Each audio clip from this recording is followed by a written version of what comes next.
কিন্তু তারপরের দিন কিংবা তারপরের দিন এই গণভোট বুঝবেন, মানবেন, এই বাংলাদেশের মানুষ তা বাস্তবায়ন করেই মানবিক বাংলাদেশ বিনির্মাণ করবে।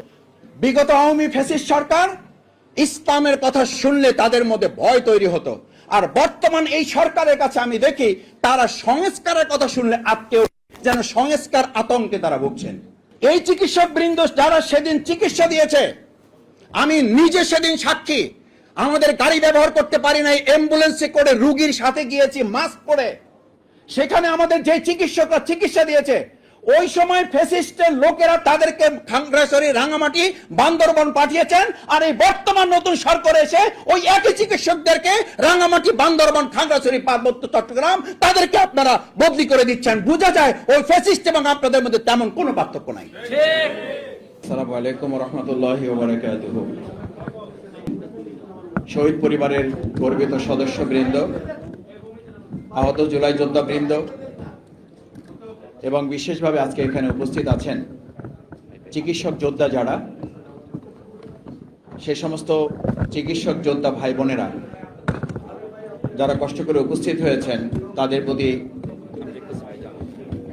অকৃত্রিম সম্মাননা জানাচ্ছি, শ্রদ্ধা জানাচ্ছি। আমরা একসময় শুধু বলতাম যে we have nicely glorious past.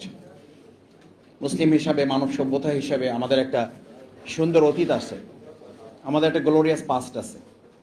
প্রিয়নবী Muhammad রাসূলুল্লাহ সাল্লাল্লাহু আলাইহি সাল্লামের যুদ্ধের সময়, অভিযানের সময় চিকিৎসক বৃন্দ শুধু না, চিকিৎসক ভাই এবং বোনেরা, মহিলা সাহাবীগণ, এমনকি হযরত আয়েশা সিদ্দিকা রাদিয়াল্লাহু তাআলা আনহার মতো সাহাবীগণ রাসূল সাল্লাল্লাহু আলাইহি সাল্লামের সহধর্মিণীরা রাসূল সাল্লাল্লাহু আলাইহি সাল্লামের সাথে যুদ্ধে অংশগ্রহণ করে আহতদের চিকিৎসা দিতেন, পানি পান করাতেন, তাদেরকে সাহস যোগাতেন। আপনারা এটাও জানেন যে এক সন্তান তার হাতটা কেটে গেছে তরবারির আঘাতে, শুধু চামড়ার সাথে হাতটা ঝুলে আছে। এই অবস্থায় সে তার চিকিৎসক মায়ের কাছে ফিরে এসেছে যখন, মা তখন তাকে মনে করেছিল সন্তান বলবে, বাবা তোমার আর যুদ্ধে যাওয়ার প্রয়োজন নাই, তুমি তো আহত হয়েছ, তুমি এখন বিশ্রাম গ্রহণ করো। আপনারা নিশ্চয়ই সকলে ইতিহাস জানেন। মা তখন তাকে সামান্য একটু চিকিৎসা দিয়ে বলেছিল, যদি তোমার এই এক হাতের কারণে তুমি এখন এখানে দাঁড়িয়ে যাও, তাহলে গোটা বিপ্লবটা বেহাত হয়ে যাবে। এক হাত আর গোটা বিপ্লবটা বেহাত। তোমার কাছে কোনটা গুরুত্বপূর্ণ? মা হিসাবে আমার কাছে তোমার হাতটা যত গুরুত্বপূর্ণ, তার কাছে আমার সামনে বিজয়টা অনেক বেশি গুরুত্বপূর্ণ। বাবা তুমি একটা কাজ করো, এই হাতটা তোমার পায়ের নিচে রাখো, টান দাও, ছিঁড়ে ফেলো, এটার কারণে তুমি এখন যুদ্ধ করতে পারছো না। তারপরে ছিঁড়ে ফেললো, যুদ্ধ করলো, বিজয় হলো। সম্মানিত উপস্থিতি, আমি খুব ছোট কর্মী 24শে জুলাই আন্দোলনের। আমি এরকম চিকিৎসক, এরকম অনেক আহতদেরকে দেখেছি, এবং এই ব্যান্ডেজ পরা মাথায়, চোখে, হাতে, বুকে, গলায়, পায়ে যখন পুলিশরা দেখত, এদেরকে দেখে তারা তাদের 100 কিংবা 1000 বন্দুকের নলকে যত ভয় করত, এক একটা ব্যান্ডেজকে তারা তার কয়েক শত কোটি গুণ তারা ভয় করত। এবং আমি লক্ষ্য করতাম এই আহতদেরকে আমরা বলতাম আপনারা পিছনের কাতারে থাকেন। তারা বলতো যে আমাদের তো শেষ, আমরা শেষ হতে এসেছি, আমরা শেষ হব, আমরা শেষ হয়ে আমাদের এই বাংলাদেশকে এগিয়ে নিয়ে যাব। এই যে ঢাকা বিশ্ববিদ্যালয় আমাদের প্রিয় ভাই একটা চোখ হারিয়েছেন, আমি খুব দৃঢ়ভাবে বিশ্বাস করি ওই সময় এরকম চোখগুলো না হারালে, অন্ধ না হলে আমাদের বাংলাদেশটা 2024-এর 5ই আগস্টে আলোর দিকে না ফিরে আর একটা গভীর অন্ধকারের দিকে প্রবেশ করত। এই চোখগুলো আমাদের নতুন আলো দিয়েছে, এই পাগুলো আমাদের বাংলাদেশটাকে নতুন করে আবার দাঁড়াতে শিখিয়েছে। কিন্তু আফসোস কি জানেন, এই যে আজকে ডকুমেন্টারিগুলো দেখানো হয়, সরকার 2026-এর 12ই জানুয়ারি নির্বাচনের পর উচিত ছিল এই সকল ঐতিহাসিক দলিলগুলো প্রত্যেকটা সরকারি, বেসরকারি হাসপাতাল এবং কলেজগুলোতে, মেডিকেল কলেজগুলোর সামনে ফটো গ্যালারি করে এই সমস্ত বীর চিকিৎসক এবং তাদের চিকিৎসা সেবাকে জাতির সামনে তুলে ধরার জন্য ব্যবস্থা গ্রহণ করা। কিন্তু আমরা তা লক্ষ্য করেছি তার বিপরীতটা। কি বিপরীত লক্ষ্য করেছি? সিটি কর্পোরেশন উদ্যোগ নিয়ে তার কর্মীদেরকে দিয়ে আমাদের সেই সময় জুলাই যোদ্ধারা যে সুন্দর সুন্দর স্লোগান দিয়ে এক একটা স্লোগানের বারুদে এই জুলাই আগস্টের অভ্যুত্থান করেছিল, সেই জুলাই আগস্টের বারুদের যে স্লোগান সেগুলোকে মুছে দিয়ে সেখানে খুবই পরিকল্পিতভাবে বাংলাদেশের কিছু ন্যাচারাল সিনারি তুলে দিয়ে এমন ভাবে বোঝাতে চেয়েছে যে আমাদের সেই জুলাই যোদ্ধাদের সেই সময়ের স্লোগানের চেয়ে এখন এই সিনারিগুলো গুরুত্বপূর্ণ। এর পিছনে মূল কথা হচ্ছে তারা জুলাইয়ের সেই স্মৃতিকে ভুলিয়ে দিতে চায়। আপনারা ভুলিয়ে দিতে চান কেন? সবাই মিলেই তো ভূমিকা রেখেছেন।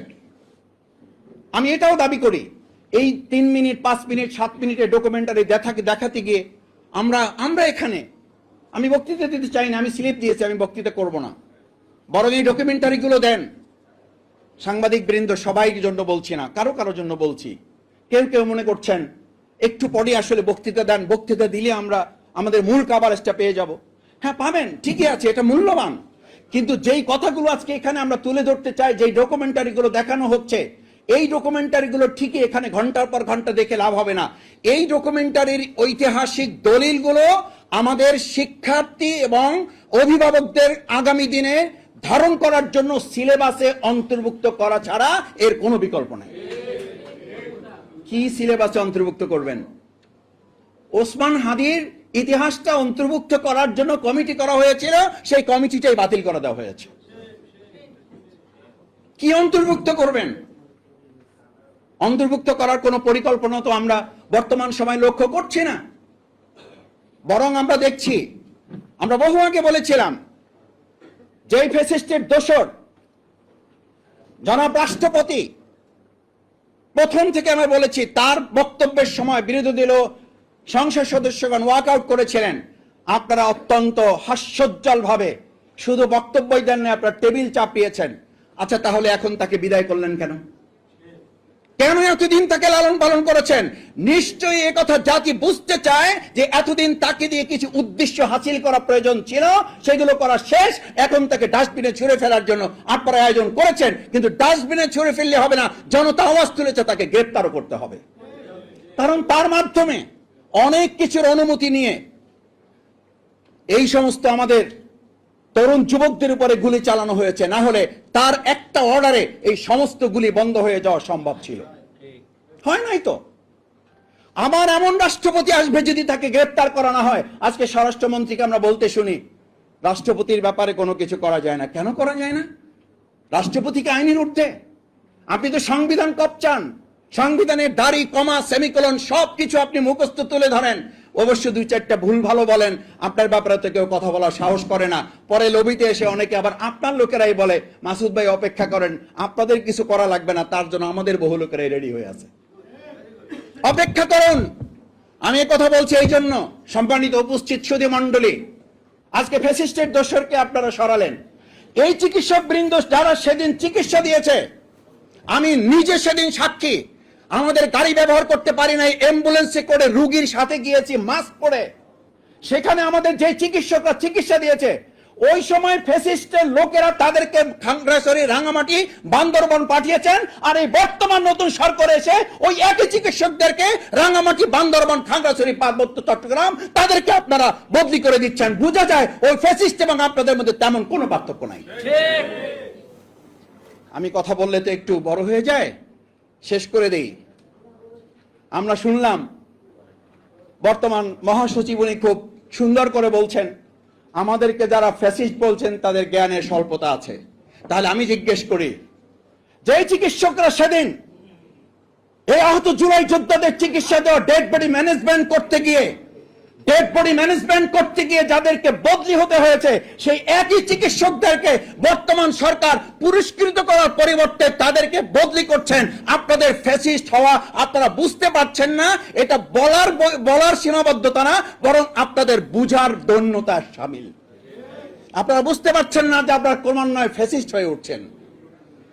সম্মানিত সুধী মণ্ডলী, শেষ কথা হচ্ছে, এই যে এত রক্ত, এত জীবন, এতগুলো সন্তান, এত ভাই হারালো, এই যে আমার বোন এসে কথা বলল, এই যে আমাদের চোখহারা ভাই কথা বলল, এই সমস্ত কিছুর মূল লক্ষ্য কি ছিল?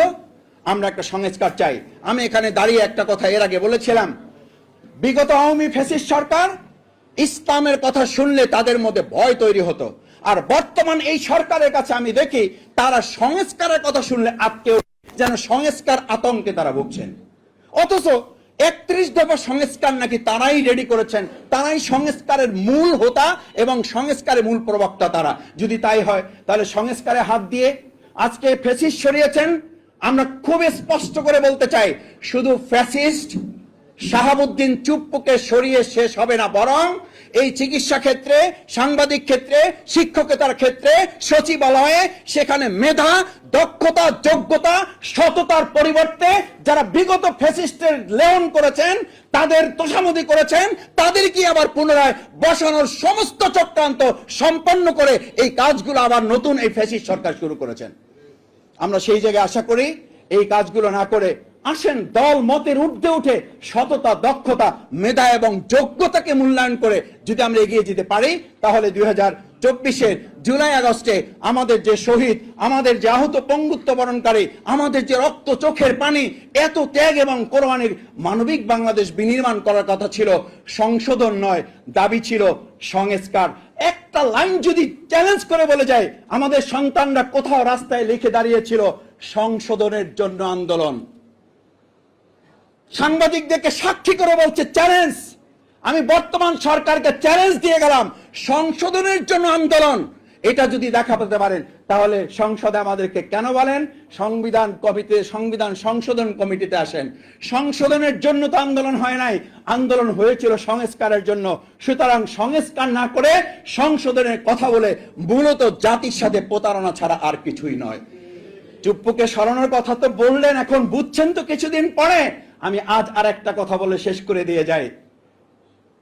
70% গণভোটের রায় আজ বুঝছেন না, গতকাল বুঝেন নাই, তার আগের দিনও বুঝেন নাই, কালকেও হয়তো বুঝবেন না, পরশু হয়তো বুঝতে একটু সময় লাগবে, কিন্তু তারপরের দিন কিংবা তারপরের দিন এই গণভোট বুঝবেন, মানবেন, এই বাংলাদেশের মানুষটা বাস্তবায়ন করেই মানবিক বাংলাদেশ বিনির্মাণ করবে।